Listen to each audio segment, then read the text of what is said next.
دنیا و آخرت میں عمل کی بنیاد پر نہیں چمکائی جائے گی بلکہ یقین کی بنیاد پر چمکائی جائے گی۔ میرے محترم دوستو بزرگوں، یہ بیان حضرت مولانا یوسف صاحب رحمۃ اللہ علیہ نے بعد نماز فجر بنگلے والی مسجد میں 15 ستمبر سن 1964 کو بیان فرمایا۔ اس بیان کا عنوان ایمان کا سیکھنا ہے۔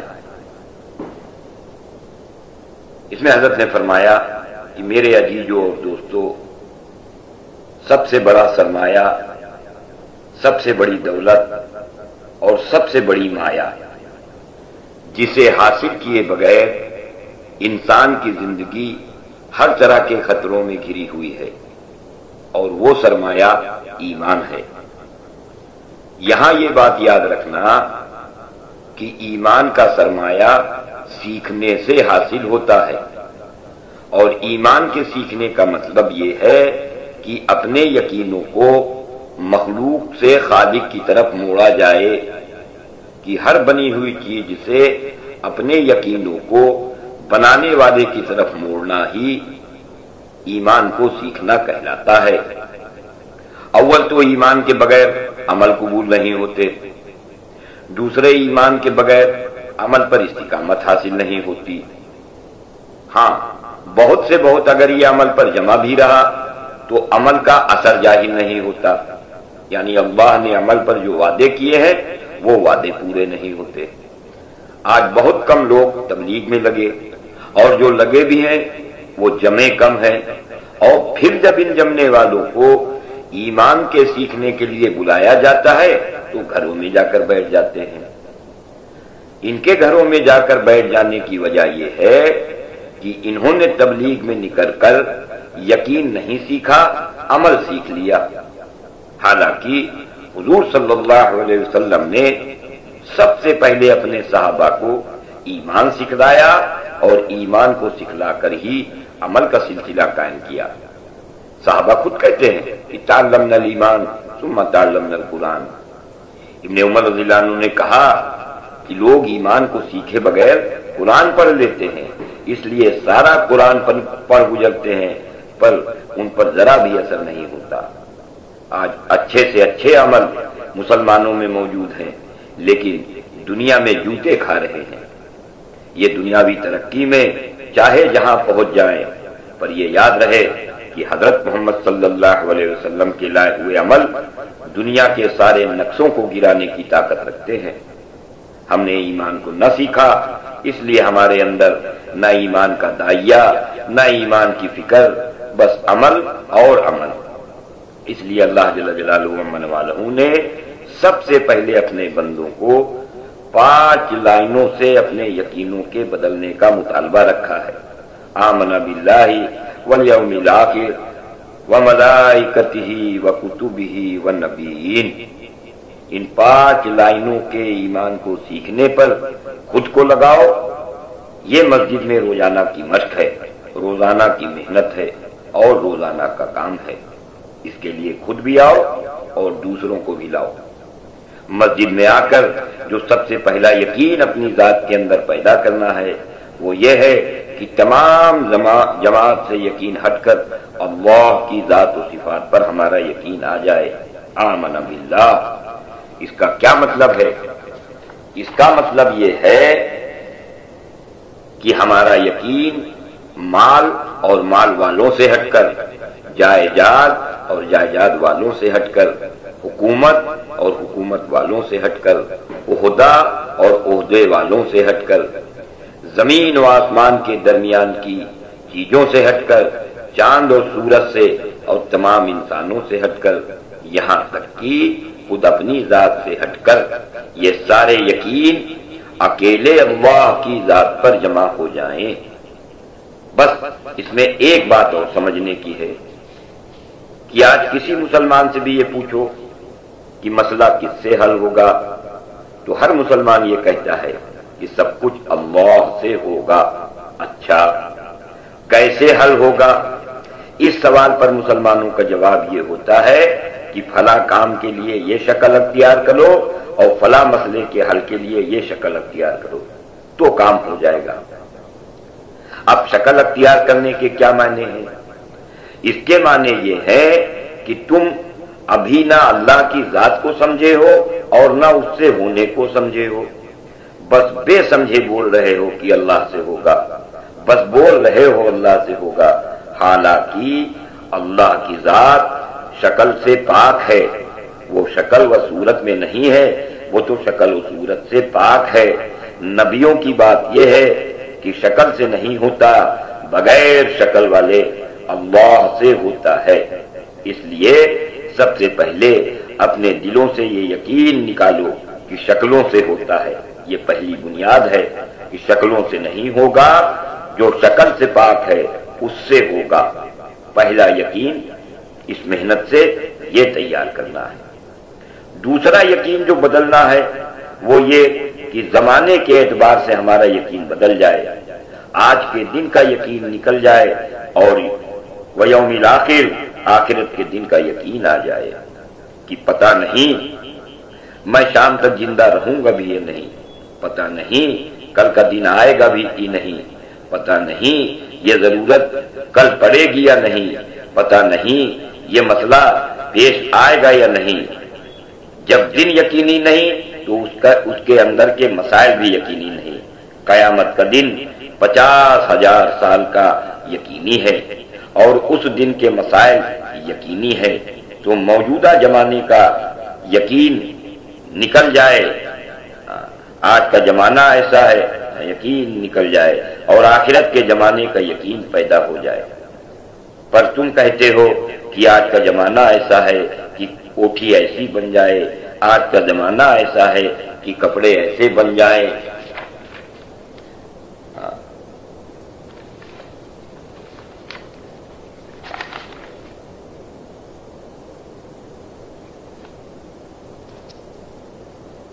آج کا زمانہ ایسا ہے کہ کھانا ایسا کھایا جائے، آج کے زمانے والے آخرت کے زمانے میں خون کے آنسو روئیں گے، اس لیے آج کے زمانے کا یقین نکال دو اور آخرت کے زمانے کا یقین پیدا کرو۔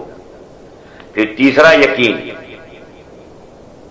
وملائکتہ، کہ فرشتوں کا یقین، کہ جتنے بھی دنیا میں انسان ہیں، یہ چاہے روس کے ہوں یا امریکہ کے، برطانیہ کے ہوں یا افریقہ کے، چاہے حکومتوں کے نظام ہو یا فوج و پولیس کے نظام ہو، چاہے سرمایہ داروں کے نظام ہو یا غریب اور کاشتکاروں کے نظام ہو، آپ کے اپنی ذات سے لے کر آسمان تک پھیلے ہوئے جتنے بھی نظام ہیں، مشرق سے لے کر مغرب تک اور شمال سے لے کر جنوب تک جتنے بھی نظام ہیں، ان سب کی ذات سے یقین ہٹ جائے اور خدا کے نظام پر یقین آ جائے کہ ہماری حفاظت ہمارے نظام سے نہیں ہوتی، ہماری حفاظت خدا کے نظام سے ہوتی ہے۔ ہمیں کھانا ہمارے نظام سے نہیں ملتا، ہمیں کھانا خدا کے نظام سے ملتا ہے۔ دانے دانے پر لکھا ہے کہ یہ کس کے پیٹ میں جائے گا، اس نظام پر فرشتے مقرر ہیں۔ جب تک کہ یہ دانہ اس کے پیٹ میں نہ چلا جائے اس وقت تک وہ فرشتے دانے کے ساتھ ہیں۔ ہر آدمی کے ساتھ 10 اور عورت کے ساتھ 11 فرشتے لگے ہوئے ہیں۔ 2 فرشتے تو اس کی طرف آنے والی بلاؤں کو اس سے دور کرتے رہتے ہیں، اور جب بلا کا وقت مقدر کے اعتبار سے آ جاتا ہے تو وہ فرشتے الگ ہٹ جاتے ہیں۔ ہر ایک کے ساتھ میں 2 فرشتے مقرر کر دیے گئے ہیں، تم چاہے جتنے دروازے بند کر کے بیٹھ جاؤ، یہ دونوں فرشتے ہر وقت تمہارے ساتھ موجود رہتے ہیں۔ یہ دونوں سائے کی طرح تمہارے پیچھے لگے ہوئے ہیں، بیٹھے بیٹھے لکھتے رہیں گے۔ حکم پورا کیا تو داہنے والے نے لکھ لیا، اللہ کا حکم توڑ دیا تو بائیں ہاتھ والے نے لکھ لیا۔ یہ فرشتے کوٹھیوں کے پہروں سے نہیں رکتے، 24 گھنٹے ان کا یہی کام ہے کہ خدا کے احکامات کتنے توڑے اور کتنے پورے کیے۔ اور فرشتے آتے ہیں، عصر کی نماز سے فجر کی نماز تک پھرتے رہتے ہیں، آدمیوں کو بھی دیکھتے ہیں، لکھائی بھی دیکھتے ہیں۔ صبح ہی صبح یہ بھی سورج بھی نہیں نکلا پر یہ آسمان پر تمہارا کچا چٹھا لے کر پہنچ جاتے ہیں۔ اب فجر کی نماز سے عصر کی نماز تک